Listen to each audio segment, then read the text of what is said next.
งับทั้งงับทั้งงับทั้งงับงับทั้งงับทั้งงับทั้งงับงับ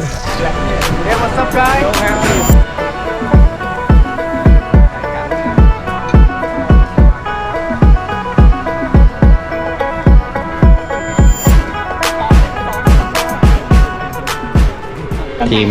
แซมเนาะปรึกษากันแล้ว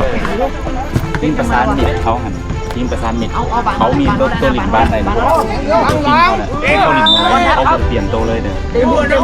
เขาเสียหมายความว่าถ้าเกมนี่ซิงกันนี่ถ้าเขาแลนเกมเต็มที่นี่เขาก็แทงก่อน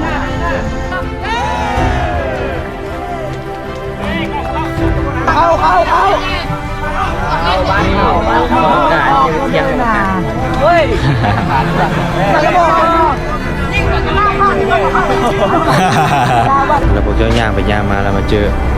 นี่เนาะอาลีอยู่โรงงานเดียวกันนะตอนนี้ก็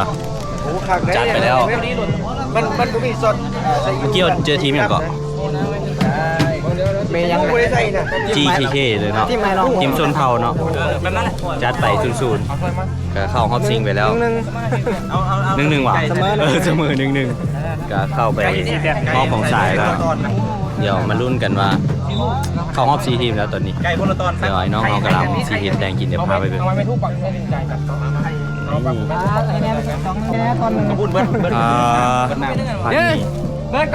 โอ้ขอบใจไอ้มาได้ครับมาใช่ไหมเนี่ยไข่กับมีว่ะขอไข่หน่อยขอไข่หน่อยหนึ่งกินข้าวเด้อซอยจูกินข้าวกันข้าไก่ใช่ไหมข้าไก่ขอบใจไม่ทู่อันนี้น้องกินข้าว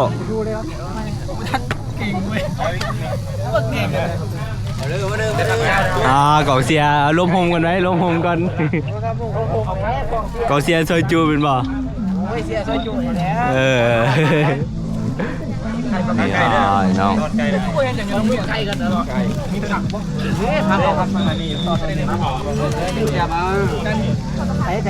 ับเอาละวันนี้ก็ฮอดเวลาเนาะประมาณ2 โมงละคือซอยจูจะได้เจอกับจินดาบงเจอกับเจ้าภาพเนาะเขาฮอบ4 ทีมคันชนะฮอบนี้ก็จะเป็นฮอบซิงชนะเลิศวันนี้จะทายไว้ซอยต้นคุณได้แล้วลายเทียบแล้วมันเทียบกันโอ้ยติ๊กต็อกเกอร์กองเสียเฮากับมีนี่เห็นเจ้าภาพนะเสียเพิ่นเบิ่งลาดลาวไว้ละใช่ว่าสิไปกินเบียร์ถ่าเลยอันนี้ก็ซอยจุกับจินดาบงกำลังจะเริ่มเคลียร์บานแล้วนะครบแล้วยังจะพันเลิกเท่านั้นแหละมิแต่ครบแล้วขาดอันยังแก้วเนาะยังแก้วมาเนี่ยก็คุณบอกแก้วเลยมานะเด็กที่มูแล้วว่าที่ครบเลยที่เลิกเจ็บตีนไม่เห็นซอยจุสู้ทางซอยจุเป็นไฟเขียวก่อน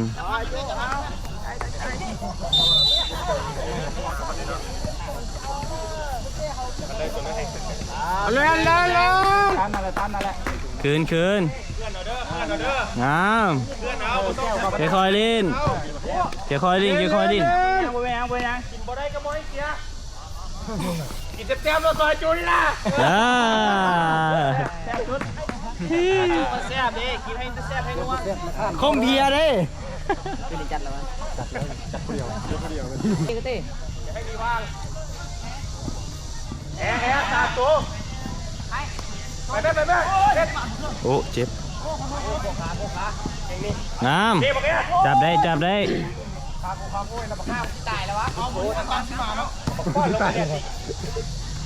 เฮ็ดโอ้ไปใส่แพทย์สนามเส้นขาวอันนี้ก็ทีมแม่อันนี้ก็ทีมลำเด็กปุ๊บเนี่ยดำบอกล่าคนหรือฝั่งลำนี่เบอร์ 7เข้าไปใส่เลยเบอร์ 7เท่านั้นเลือขาอยู่โอ้คนนวดขาไม่เข็บยึดกัน ตอนนี้ทีมของเราก็ได้เข้ารอบไปแล้วเกมชิงชนะเลิศถ้าสองคู่นี้เตะเนาะจบเพราะว่าทีมใดชนะจะได้ไปเจอกับเรานะรอบไฟนอลอันนี้เป็นทีมระหว่างประสานมิตรเจอกับทีมแม่น้องสวนเผานะบุจือซื้อเป็นตอนนี้ประสานมิตรกำลังนำอยู่1-0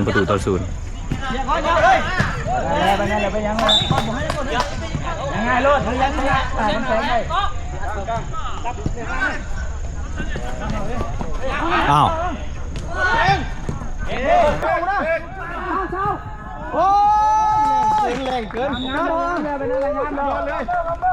กองเชียร์เอาเจอกันรอบสิแล้ว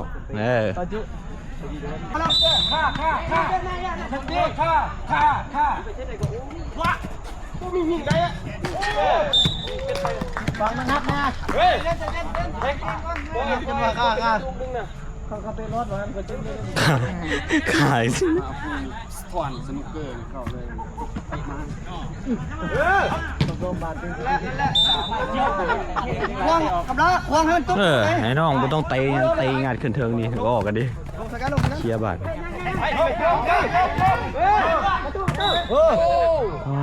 เตะเกือบ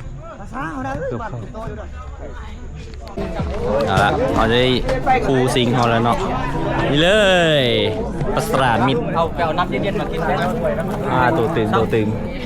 ได้เจอกันอีกแล้ววันนี้ไปไหนเจอกับซอยจุไม่มีความรู้สึกจังไหนเบาๆเด้เป็นแก้วพี่อะไรจะเข้ากันที่ได้เจลไม่ให้เป็นบอลเอามาจับต้องมีพี่น้ำเด้อเอาละเดี๋ยวใครจะได้แซมมารุ่นกันทีมแซมเนาะปรึกษากันแล้วทีมประสานมิตรเขาหันทีมประสานมิตรเขามีตัวหลินบ้านใดนะตัวทีมเขาหลินมาเลยเขาจะเปลี่ยนตัวเลยเด้อคือขอเสียเขาหมายความว่าถ่ายเกมนี่เขาซิงกันนี่คันเขาแลนเทสเต็มที่นี่เขาไปแทงก่อนนะเด้อหมายความว่าคันเขาเสียเอาตัวสมห้องลงแต่ว่าหลักๆคือเขาเอา6โตวนั่นครึ่งเลยเบิดเกมเลยไงอันนี้เขาต้องสู้ขันแล้วฟังแล้วเนี่ยไม่เข้าไปเสียบขาดเดี๋ยววะเข้าการจะเที่ยงกันเฮ้ยจะบอกยิ่งกว่าจะล่าบ้านนี่ว่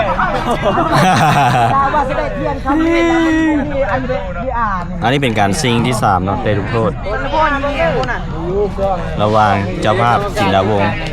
เจอกับทีมไอ้น้องสนเผาเซฟกินเซฟนี่ได้สนาเลย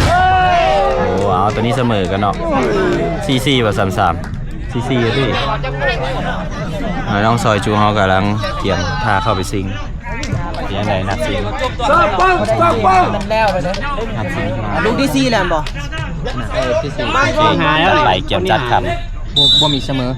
ชนะ yes sir ยิงเข้าชนะเลยนะเซฟตีเสมอ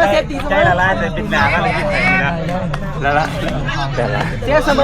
อยิงเข้าลักษณะเลยน้องเขาม่วนเนี่ยเขาเสียกันอยู่บ้านเป็นน้องบ่ได้ดอกนอนทับเลยพวกเขาเด็ดฮะน้ำไปใส่เรียบร้อยเก่งแล้วมวนละอ้าวว้าวซอยจูไปปะนี่ไปบอกให้ถอดใส่ตาเดือนที่ลูกบอลยังเลื่อนเลยมวนแล้วเก่งขึ้นแล้วเฮ็ดดีที่สุดแล้วบ่เป็นหยังแล้วไปคุณไหมอยู่นี่แหละอยู่นี่แหละอยู่บนน้ำเขานี่แหละมาข้าดกันกินเรียบหมดแล้วอันนี้ครูต่อสู้หน่อยอันนี้เป็นครูซิงชนะเลิศระหว่างซอยจูเจอกับประสานมิตรมาลุ้นกันว่าทีมใดจะชนะ เอาแซมบ่อยากย่อแซมบ่มื้อนี้เอาตัวเอาเลยเนาะจัด ทิมพี่ปอบทิมบ่ค่อยสอบไม่เถื่อน เอาเลยละสุดยอดละโอ้ได้แซมเนาะตอนนี้ก็จบไปแล้วจบเป็นประสานมิตรทีได้แซมซอยจูเฮากะได้ที่2อันดับ2เก่งละบ่ได้ซ้อนนำกันที่4จีนาวงกับที่4เด้อเจ้าภาพเอาไหมปีหน้านะปีหน้าเอาแซมเนาะขันห้องก็มีตัวได้ที่2ก็ดีใจเนาะ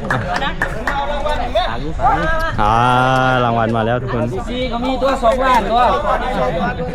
ซี2 ล้านบอลด้วยเข้าเฮ้ยทำกันดิเฮ้ยซาจู1 2เฮ้ยคนไทยบุคคลปะใครอยากถ่ายก็เอาดิจับให้เนี่ยมาจับอยู่ใช่ฮะปีนมารถที่ซีพี่คันหมดที่ซีเอาได้2 ล้านเนี่ยเอาได้หลายคน2ทีมงานเขาเกิดได้เอาที่ซีเด้อจึงได้2 ล้านไปเลยครับเอาแต่เข้ากับสีเหลืองดิเข้ากับตัวพึ่ง1 2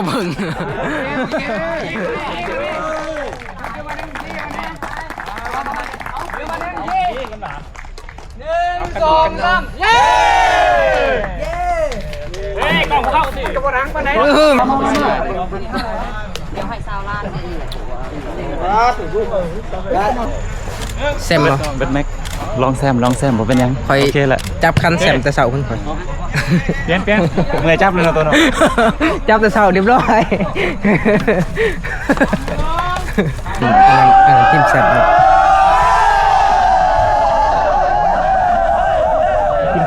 เป็นทีมประสานมิตรแซมซอยจุที่2โอ้เขาเมื่อปลาคนเลยไปเมื่อจะไปใส่เมื่อจังไหนบ่ค่อยมีคนที่เมื่อทางเดี๋ยวค่อยเด็กทางกล้องเราเจอกันไหมเวลาตอนนี้กับเตะบานเป็ดแล้วเป็นทีแอมห้อยเนาะก็ได้ที่2กับ15กันไปสลองใน1อยู่ห้านปิ้งย่างหมูกระทะก็ไม่ได้เมื่อใช่หวะนี่เลยได้ที่2โค้ดก็โอเคแหละเขาเฮ็ดเต็มที่คือว่ามวนมื้อนี้สุดยอดแล้วได้ขันเมื่อบ้านคือว่าเฮ็ดเสื้อมาบอกผมเสื้อผมไม่ได้บนสายแล้วก็ยางนี่สิบ่ไกลที่เฮ็ดเสื้อมานี่ก็ถือว่าคุ้มค่าซอยจุมึงอะไรกดเบิ่งที่หลังชิดว่าคนนี่ไปน้ำกันมันก็บอกว่าจากลูกเดี๋ยวอึ้งสร้างนั่นแหละมันคือบ่มีอยู่วะคนยุกไก่ก็สิกลับคนยุกไก่ก็สิกลับก่อนบ่ไก่มีพอลูกเป็นยังไงอาจารย์คิมได้แซมหมอมื้อนี้แม่นแล้วได้แซมแซมแรกเลยเหรอหลังจากที่ได้ผ่านการแข่งขันมาเฮาก็สามารถหลายรายการเนาะหลายรายการรายการไทยก็เคยผ่านมาแล้วโอ้ลึกอยู่ไปซ้อมมาหลายเพื่อผ่านมาหลายรายการเติบรายการนี้เป็นรายการแซมที่2ที่3ที่1แม่นบ่ได้หลายโอ้อยู่ทีมกันมาตั้งแต่โดดเลยมันบ่เก่งเจอกันใหม่นั่นล่ะข้างในก็เก่งหลายบายเจอกันใหม่โอ้ได้แซมบ่เจอกันได้เซอได้เต็มรถเลยน้องเขามาถามกันจับอยู่บนทีมเตะบาทได้เกือบ2ทีมครับนี่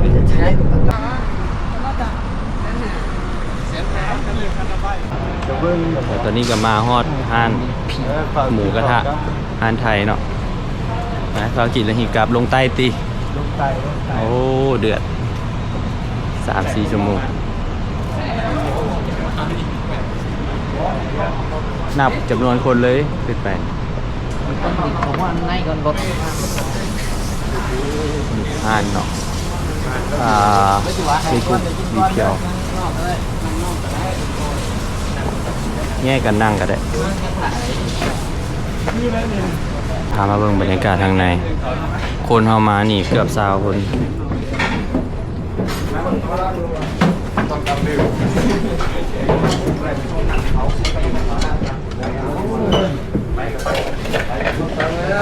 บายดีเป็นไงเคยกินจะคือละจากดี ไม่กินเลย เคยกินละ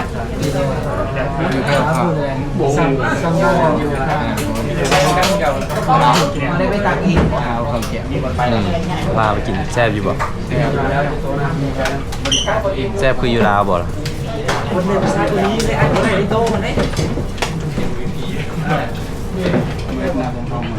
เอาปิดห้านเลยพอเห็นเต็มห้านเลย พี่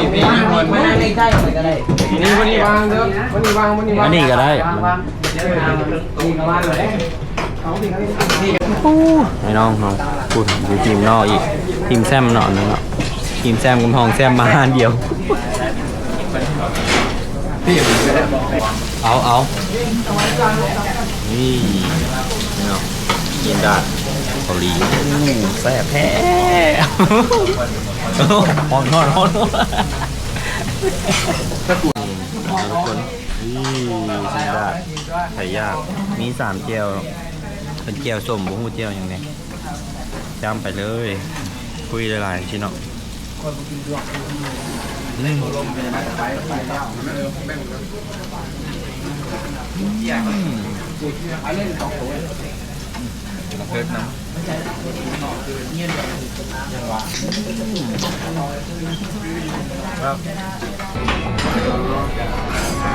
โอ้ตายเหนื่อยจะได้ แต่โค้งในเมืองนะกันไม่ได้ไปมาพูดไปที่นี่ ถ้าเดียวกันพี่แต่เราไปลงสุวรรณเข้าไปลง ไปน้ำกันจะไปสุวรรณได้ไปขึ้นรถเมล์กับ อยู่สุวรรณเข้าไปลง ไปทุกวัน เอาไปตอนบ่ เจ้าเลยก่อน ไปทุกวันว่าที่รถไฟเขาไปทุกวันสาวสาว ไปใครเนี่ยตอนเมื่อเขากับเมื่อกับไอ้น้องเนาะใครละบ่หลงละมันมีคนทางไปทางเดียวกับเขาแต่ว่าอยู่คนละบอล เป็นน้องซ้ายกันเลยนี่ซ้ายที่ป่าวันครับเดี๋ยวใช้ร้อน นี่3-4 ผู้ชายต้อง เบอร์มันกลางวะ ดีตัวขนาดเลยหนังที่ป่าวัน พี่เขาตั้งกูเกย์เดี๋ยวเอาคือว่าเขาว่าเขาต่อไปไหม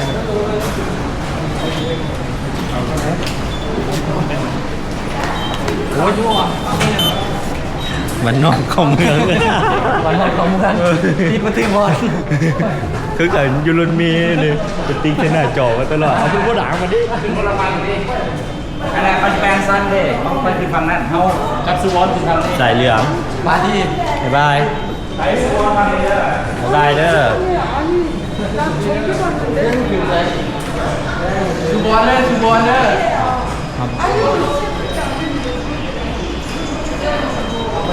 ไปบัวซองสุวรรณมาทางนี้สุวรรณมาทางนี้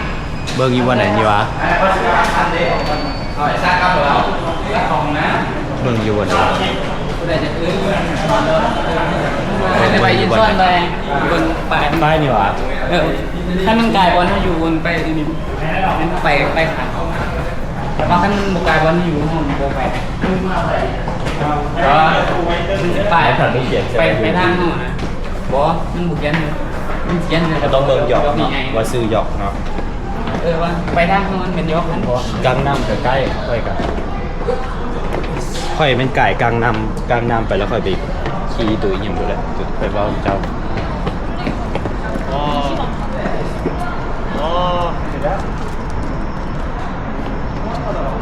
ก็ไปลงกับแฟนเดียว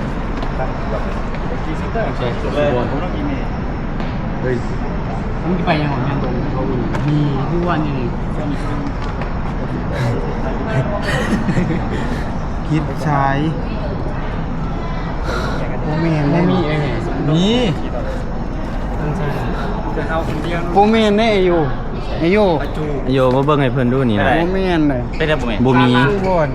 ฮะ ผมมีสูบอลคิดอ่ะ เพิ่นสิลงสู่บอล ไปต่ออีเมนบอกลง เดี๋ยวนี้ ใต้ปะ ลงใต้มันต้องลงอะไรอยู่นี่ นี่บ่เดี๋ยว เฮ้ยผมเป็น ขึ้นเนื้อตีนี่ขึ้นเนื้อนี่ นี่นะฮันเดอัพเนี่ยนะเดี๋ยวนี้เขาอยู่จุงอังเขาจะไปฮันเดอัพไหมเพราะฮันเดอัพก็ต้องแลนไปทางสุวรรณนั่นแหละถึงแล้ว แต่ว่าเดี๋ยวนี้เขาต้องเบิ่งว่ามันสิแมนสายสีเหลืองสายสีฟ้าคันว่านี่มันเป็นสายสีฟ้า เนี่ยสายสีเงินโมเมนต์ใช้สีเงินตัวนี้เดี๋ยวมันก็ต้องเป็นแย่งกันอยู่นี่นี่ เป็นยังฮันเดอัพเอาสีเหลืองหมดไป เอาสีเหลืองไปฮันเดอัพก็ได้ สุวรรณเนี่ยไปอะไรความหมายว่ามันขึ้นมาถึงเลยมันบ่ลงมาสุวรรณเลยสุวรรณแม่มาอยู่แล้วแย่ๆขึ้นบ่สีเหลืองไปเลยกันถ่ายขี่สีเหลืองเอามันมาผมกันเลยกัน สีเหลืองมาอยู่เบื้องนั้นนี่หนีมันสายสีเหลืองสีเหลืองน่าจะเป็นเบื้องนั้นสีเหลือง ไม่ได้มันถามกลับหมด แมนอันนี้ทางขึ้นเหนือขึ้นใต้จังสีแมนเด้ ที่บอล50ไปมันถืออยู่เนี่ยแต่ว่ามันเฮาขี่พิษซ้ายถือลงไปขี่พิษซ้ายนั่นสองสายชีวิตนี่มันสายทะเลคันสีขี่สายเหลืองเป็นสายที่3เขาถ่ายเนี่ย ต้องได้ถ่ายอยู่นี่แต่ว่ารถไฟมันสิมาคือกันแต่ว่ามันคนเต็มเลยเราทุกคนตอนนี้ก็ได้ลงสถานีของฮีซึงแล้วเนาะยูยอร์กของฮีซึงซึ่งเขาจะเดินทางต่อโดยรถมีเพื่อไปโรงงานของเราพักอีกประมาณ 3-40 นาทีแล้วก็ฮอดโรงงานแล้วกับค่อนข้างที่จะมาครั้งแรกก็เริ่มเข้าใจได้แล้วครั้งแรกจะยากเสมอครั้งต่อไปก็อาจจะง่าย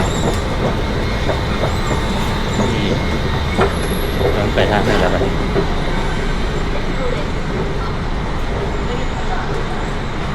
มีทางออกมาเดี๋ยว exit ทางออก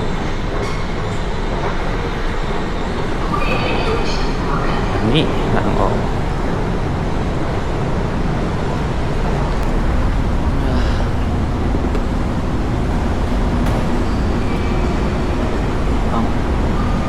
มันคือเป็นห้างวะทาง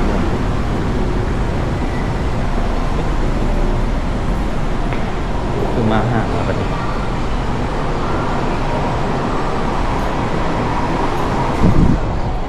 มาห้างสักวันชั่วโมงละ9 โมงปลายแล้วตอนนี้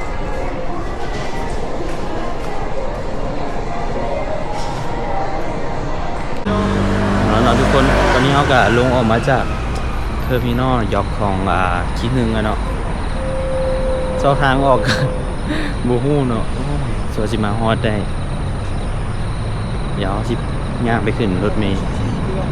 ล์อยู่ป้ายตัวนั้นเห็นป่ะทุกคนรถเมล์สิมาจะโมงว่ะอ้าวอีก1 นาที1 นาทีplease check how the bus looks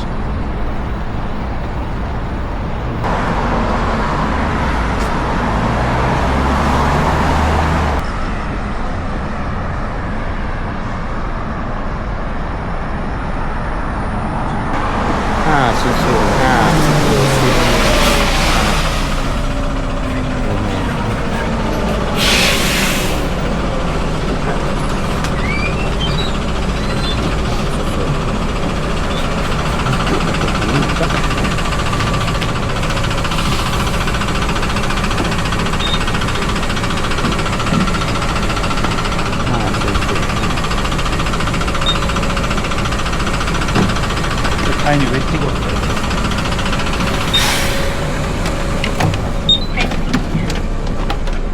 안녕하세요.